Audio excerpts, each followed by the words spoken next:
Dan. And I'm Chaz. This is Wine is Serious Business, episode 153. Back to Oregon Pinot again.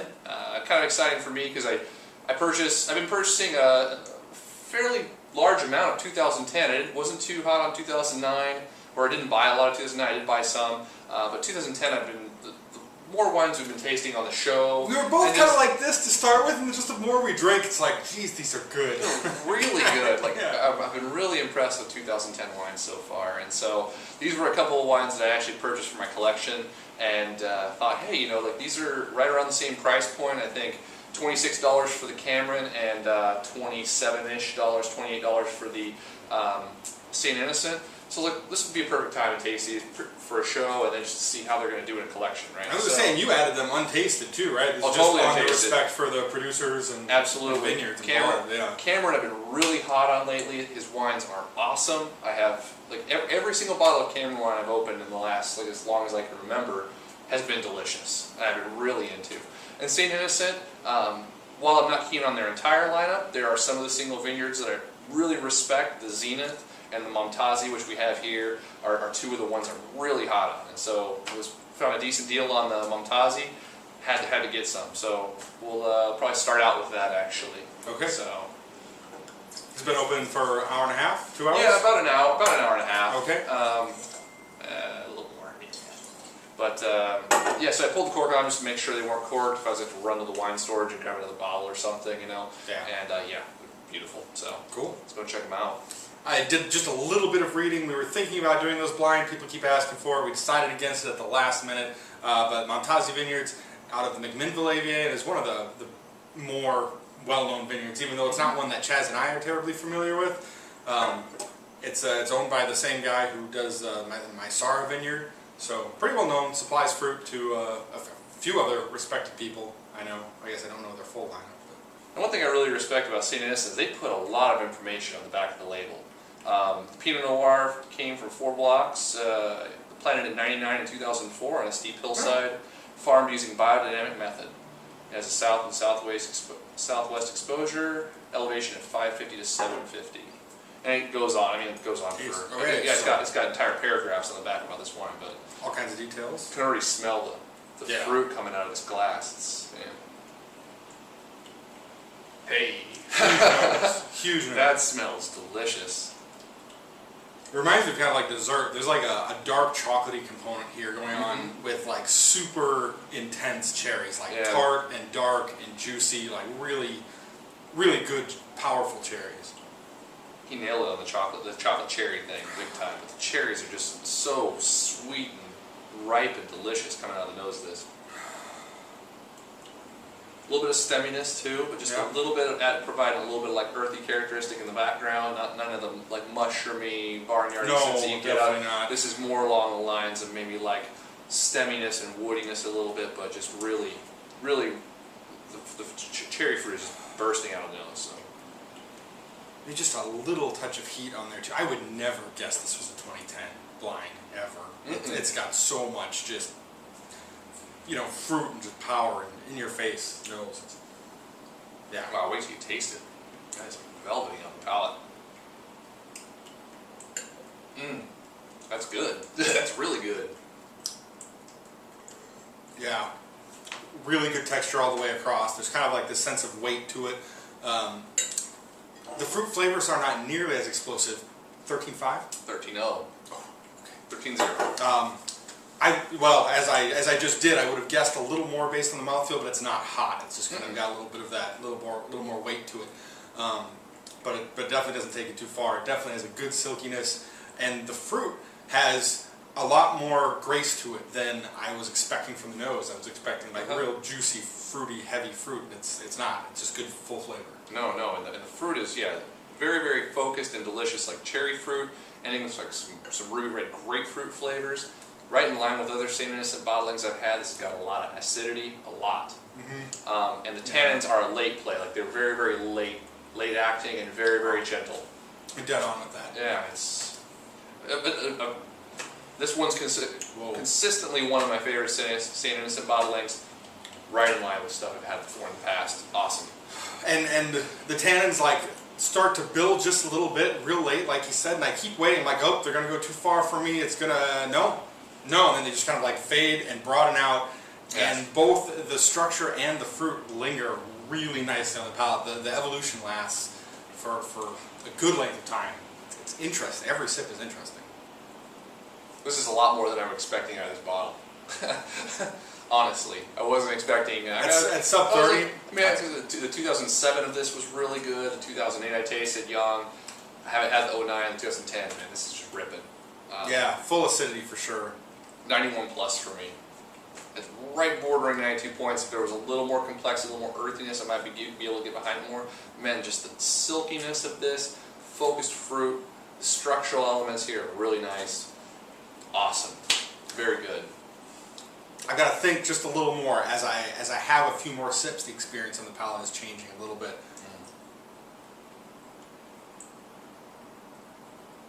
A little bit of stemminess, Mm-hmm. but there's some stemminess coming. As I get into more sips, yeah, like the stems and the tannins kind of creep forward on the palate, give it a little more weight, and in my opinion, kind of creep up on the fruit just a little bit. So that's going to take it to still 90 points for me. The flavors are great. The evolution across the palate is very interesting, and I'm very excited about how this would age as well. Because if one of my little bit of hesitation is just how the tannins start to grow. That's kind of like a nice foundation, and I think there's still balance across the board. I think the flavors are still really interesting.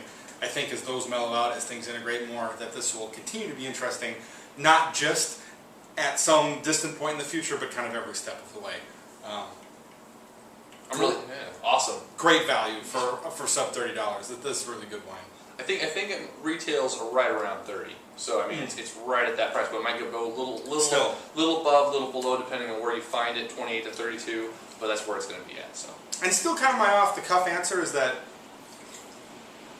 $30 is kind of the price of entry for pretty reliably good Pinot Noir, or your odds are pretty good even if you're not sure what you're buying. Like, definitely you can get fantastic bottles of Pinot Noir and even the low 20s range, but a random assortment, it's going to be a lot longer shot. You kind of got to know what you're buying. Mm-hmm. That's my contention, and then this is a fantastic example of like the high quality you can get. And ready to go right now. Totally. Yeah, integrated, ready to go, delicious. So, awesome. Yeah. So we're doing the 2010 Cameron Reserve. And I wish I would have done some. Did you do any reading on this before the show? No. I don't know what designates a reserve bottling. Maybe it's just a barrel selection, or no idea. Yeah. I know we got some people that watch the show that really love their Cameron wines. What That's is a few, yeah. Yeah, what is the designate for this? So if you do watch the show, and we love like the 2010. I think the 2010 the 2010 Willamette Valley Pinot Noir. No, was it Dundee Hills? I think it's Willamette. Yeah. Do you guys know? Yeah. Anyway, no. It was either Willamette Valley or Dundee Hills. I think it's Willamette Valley. Okay. I'm probably gonna edit the crap out of that chunk right there. Sorry. But, no, that's okay. Anyway, I think the 2010 Willamette Valley was I think my QPR winner for 2010 still. Right now. Pinot? Yeah. Like, no, we went 90. Both of us went 90 points on it, right? Yeah, or more. Like, it's fantastic No, stuff. So I'm really really good. excited to see what the reserve's tasting like. A little bit darker right off the bat. Definitely. So, lower in alcohol, though, noted by the label. This is 12.5. So. And definitely, we were saying there wasn't a whole lot of earthy components on the nose there. They're all over on this one. This is the earth, yeah. And I would say it's almost the dominant characteristic of the nose. I would totally agree. The fruit is like the blackberry patch off in the distance. You're walking over to it, you know. Yes. And you're getting the smells of like the clay earth and stuff as you're walking towards it. I don't know. It's a little bit of the like mushrooms or forest floor, but not a whole lot. It is more just like pure, just dark earth. It's kind of the dominant character here. Maybe a little bit of cranberry too, but yep, earthy nose, yeah. Inviting, kind of intriguing.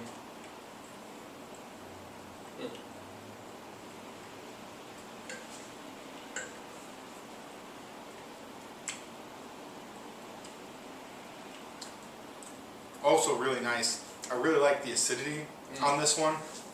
It's kind of mixed in with like some dark raspberry fruits. But the acidity really evolves as it comes across the palate, really like flattens out and really gets into the corners of your molars, and I like the texture of it. It is very coating. Really, really really tart flavors here, though. Like, this isn't all about the ripeness that the St. Innocent sort of had. It was like, No. this is very much like young cherries, young red fruits. Yeah, weird. I'm getting more of that, I think coming with that full acidity, I am getting more of like a sense of minerality on the mid palate here. Again, the tannins are on the gentle side, and they kind of settle in way on the back end, but they never get too firm. They never get really harsh. On both of these examples, the oak is really moderate if it's there at all. I'm not getting any really distinct totally. oak character on any of them. So. And while super gentle, like this is a very pleasurable experience and good to drink, but very, very tight. Like, this is something that I would say needs more time in bottle. Just based on the experience, the expression of the fruit here. Like, this might open up more. I mean, we've had these open for an hour and a half. Yeah, still just the fruit flavors are just tight and young. Maybe this is one that was meant to lay down for a little while longer. I don't know. Needs a bit of a strong word. Like, I'm going to enjoy drinking the rest of this tonight for sure. Oh, absolutely, yes. But like the strawberries and raspberries, and I totally agree that it is kind of like a firm package right now, and I see a lot of potential for it in the future. As things just kind of smooth out, but the balance is there already. Agreed. Yeah, I do agree with that. And while the flavors are it's almost like they're compacted right now. It's like there is a lot going on there, and there is some complexity, but it's just not as giving or not as, I don't know. It's just not, to me it's not ready yet. That's how I would say. Yeah,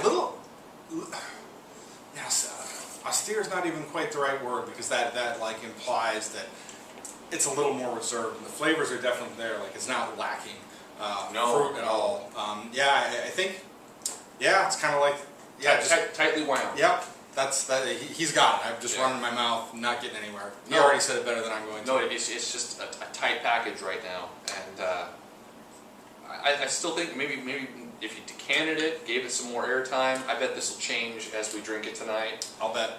With our friends Matt and everyone else. Justin. Is Justin be there? Anyway. Yeah. Maybe we'll put a comment on the show if it changes too. I'm gonna go 89 plus for me. I do really like it right now. I think it's well put together, and I'm excited about where it's going in the future. Absolutely. I was gonna go 88 plus or 89, somewhere in that range, because I mean, yeah, it's just there is say that there's upward potential, like plus 88 plus, right? Like, this will get better, I think. But right now, my other bottles, I'll just set them in the back for a couple of years and see what happens to them. So. Yeah, plenty of good wine for drinking now. Yeah. Anyway, question of the day. You thought anything? Chaz just ran a marathon. No, we talk about Chaz running all the time. We do talk about me running all the time. We haven't had a cat attack in a long time. What animals do you have at home? Nice. I mean, honestly, so had some dogs before. I got 2 cats now. They're jerks, but one of them you see on the show every once in a while. But you don't have nothing right now. Nothing at home. My roommates have a cat. Stays down in the basement, and sometimes I have fish, but I'm gone all the time. I'm not around very much. Dan's not home much. If I had a bigger animal, all I do is neglect it, and that's not good for anybody. So if you ever want to get Dan a pet, get him a cactus. There we go. So, there you go. We'll see you guys next time. Cheers.